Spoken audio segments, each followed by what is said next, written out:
Hi friends, அடடே challenge வந்து பார்த்தீங்கன்னா டே 9 வந்து லஞ்சுக்கு அப்புறம் சாப்பிட்ற ஸ்நாக்ஸ் தான் பார்க்க போகிறீங்க. ஸ்நாக்ஸ் பார்த்தீங்கன்னா அது வறுத்த வேர்க்கடலை ஒரு 100 கிராம் எடுத்துக்கிறேன். ஸோ ஹை ப்ரோட்டீன், கேலரியும் அதிகம். ஸோ நீங்கள் ஸ்டார்டிங்கில் வந்து கொஞ்சம் கம்மியாகவே எடுத்துக்கோங்க, ஏன்னா டைஜஷன் ஆகிறது கொஞ்சம் லேட் ஆகும்.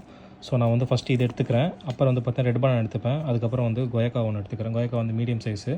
ஸோ கொயக்கா வந்து பார்த்தீங்கன்னா ரேட்டு கம்மி. ஸோ அதனால் 60 ருபீஸ் தான் வருது இன்றைக்கோட டேட்டில்.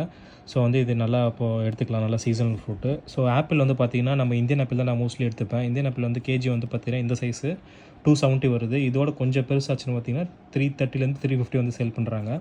ஸோ இந்தியன் ஆப்பிளே மோஸ்ட்லி எடுத்துக்கோங்க. இந்தியன் ஆப்பிள் வந்து லைட்டாக மாவு மாதிரி இருக்கும். ஸோ அதுவே நல்லது. ஸோ இந்த டேஸ்ட்டாகவும் இருக்கும். ஸோ இந்தியன் ஆப்பிள் ஒன்று எடுத்துக்கோங்க.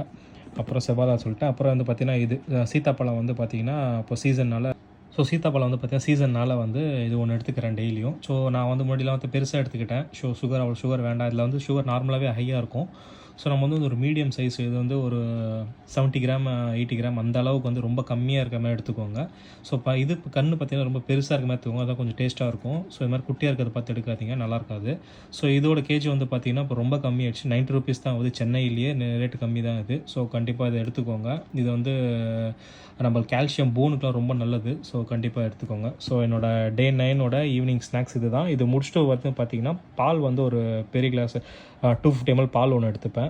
ஸோ அவ்வளோதாங்க என்னோட ஈவினிங் ஸ்நாக்ஸு. Thank you guys.